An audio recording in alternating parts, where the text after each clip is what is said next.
అందరికీ నమస్కారం. ఈరోజు సంగారెడ్డి జైల్లో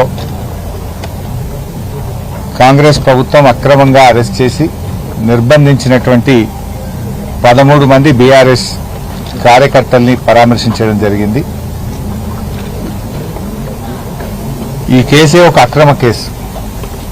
ప్రజాస్వామ్య పద్ధతుల్లో ఎన్నికల్లో గెలవలేక పోలీస్ లాఠీలతోని అక్రమ కేసులతోని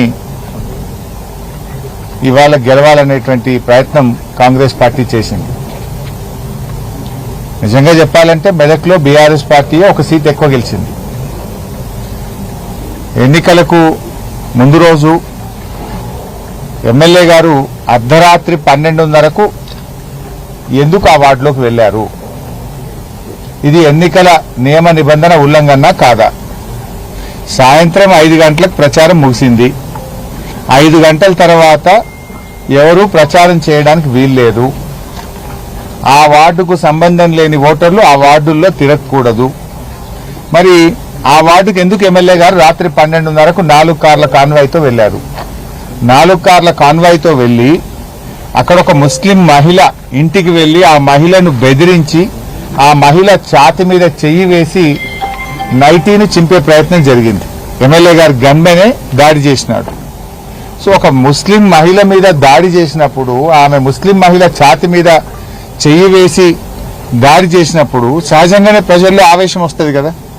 సహజంగానే ప్రజల్లో ఒక ముస్లిం మహిళ మీద మరో గన్మెన్ ఆ రకంగా చెయ్యి వేసి దాడి చేసి ఛాతి మీద చెయ్యి వేసినప్పుడు ఎవరైనా స్పందిస్తారు కదా. నువ్వు ఆ రాత్రి 12:30కి ఎందుకు పోయినారు? డిఎస్పీ గారు దగ్గరుండి వాళ్ళని 12:30కి తీసుకెళ్లి డబ్బులు పంచిపిస్తాడా? మరి 12:30 రాత్రి మీరు ఇక్కడ రాకూడదు, నియమ నిబంధనలకు ఉల్లంఘన, ఇక్కడికి 4 కార్ల కాన్వాయ్తో ఈ రాత్రిపూట ఈ వార్డులోకి రావద్దని చెప్పాల్సిన డిఎస్పీ దగ్గరుండి ఎమ్మెల్యే గారిని 4 కార్ల కాన్వాయ్ని తీసుకుపోయి డబ్బులు పంపించే ప్రయత్నం చేస్తారు. ప్రశ్నించినటువంటి ఒక ముస్లిం మహిళ మీద గన్మెన్ ఛాతి మీద చెయ్యి పెట్టి నైటీ చింపి దాడి చేస్తాడు. అసలు కేసు పెట్టాల్సింది ఎవరి మీద? ఎన్నికల నియమ నిబంధన ఉల్లంఘించి అర్ధరాత్రి పూట డబ్బులు పంచిన ఎమ్మెల్యే అనుచరుల మీద కేసు పెట్టాలి. ఒక ముస్లిం మహిళ మీద దాడి చేసి ఆ నైటీని చింపిన గన్మెన్ మీద కేసు పెట్టాలి.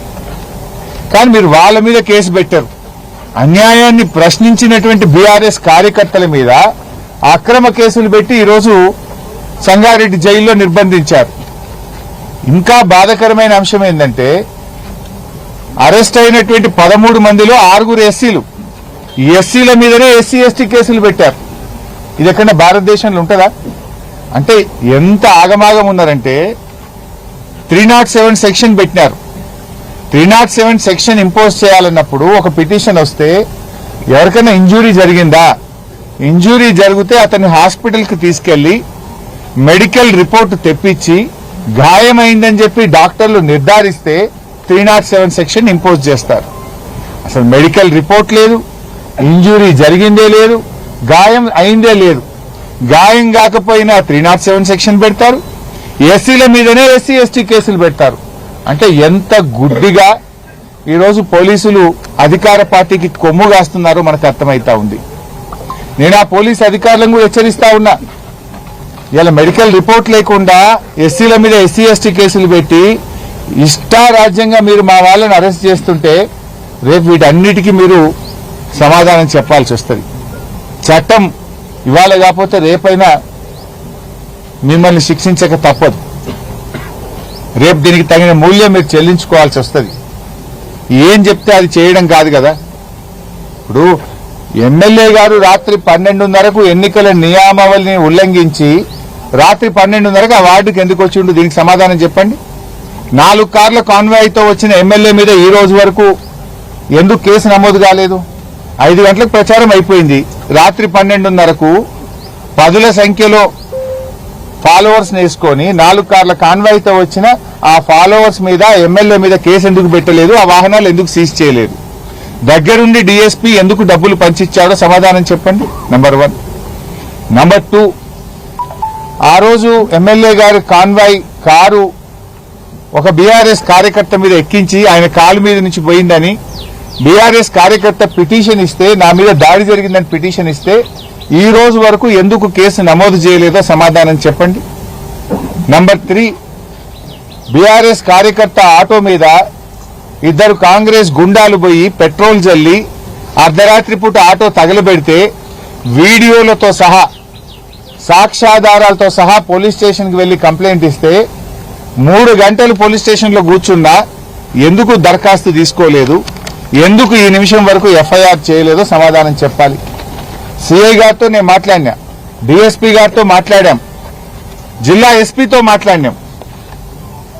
ఆటో తగలబెట్టిన విజువల్స్ వ్యక్తులు వీడియోలో స్పష్టంగా కనబడుతుంటే కంప్లైంట్ ఇస్తే ఇప్పటికి 48 గంటలైనా ఎఫ్ఐఆర్ బుక్ చేయలేదు, గుండాలను అరెస్ట్ చేయలేదు. దీనికి ఇలా డీజీపీ శివధర్ రెడ్డి గారు సమాధానం చెప్పాలి. నంబర్ 3. నంబర్ 4, నిన్న రాత్రి టిప్పర్ను తగలబెట్టినారు. బీఆర్ఎస్ కార్యకర్తకు సంబంధించినటువంటి ఒక టిప్పర్ను నిన్న రాత్రి పెట్రోల్ పోసి తగలబెట్టినారు. శివధర్ రెడ్డి గారు, కాకి బుక్కు అందరికీ సమానమే, ఈ రాష్ట్రంలో కాకి బుక్ ఉన్నదని కథలు చెప్తున్నావు కదా, మరి నీ కాకి బుక్ ఏం చేస్తుంది అని నేను శివధర్ రెడ్డిని అడుగుతా ఉన్నా. డీజీపీ గారు చట్టం ఉండదా? ఒక బీజేపీ నాయకుడేమో పోలీసులను గల్లాబట్టి లాక్కరండి తన్నండి పోలీసులను అంటే కేసు పెట్టో అరెస్ట్ చేసే దమ్ము లేదు నీకు. ఒక కాంగ్రెస్ నాయకుడేమో బూతులు నోటితో నేను ఉచ్చరించలేనటువంటి బూతులతో పోలీసులను డ్యూటీలో ఉన్న వాళ్ళని అడ్డగోలుగా తిడితే నీకు అరెస్ట్ చేసే దమ్ము లేదు. ఇవాళ మా కార్యకర్తలు ఇండ్ల మీద దాడి చేస్తారు, ఎన్నికల నియామావళిని ఉల్లంఘిస్తే కాంగ్రెస్ ఎమ్మెల్యేని అరెస్ట్ చేసే దమ్ము లేదు, కేసు పెట్టవు, ఎఫ్ఐఆర్ ఇష్యూ కాదు. ఆటో తగలబెడితే ఇప్పటి వరకు ఎఫ్ఐఆర్ ఇష్యూ కాదు. మా టిప్పర్ తగలబెడితే ఎఫ్ఐఆర్ ఇష్యూ కాదు. మా కార్యకర్త కాళ్ల మీదకెళ్లి కారు నెక్కించి దాడి చేసి మా కార్యకర్త పోయి బీఆర్ఎస్ కార్యకర్త పోలీస్ స్టేషన్ లో పిటిషన్ ఇస్తే పిటిషన్ తీసుకోవు, ఈ నిమిషానికి ఎఫ్ఐఆర్ కాదు. అంటే కాకి బుక్ కాంగ్రెస్ పార్టీకి చుట్టమైందా? ఏం శివధర్ రెడ్డి గారు, ప్రశ్నిస్తే కేసులు పెట్టావా? ఎంతమంది మీద కేసు పెడతావు?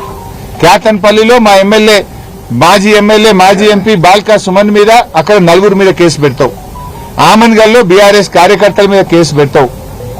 అరే ఎమ్మెల్యే గారు లోపల జైల్లో అబ్బాయి చెప్తున్నాడు, ఏం పేరు, లోపల బూత్ లోకి వచ్చి నన్ను బెదిరించిండని, అఖిల్ అనే ఒక కార్యకర్త ఇప్పుడు నేను జైల్లో పరామర్శిస్తే చెప్తున్నాడు, ఆయన ఎలక్షన్ రోజు పోలింగ్ బూత్ లో బీఆర్ఎస్ పార్టీ ఏజెంట్ గా కూర్చున్నాడు.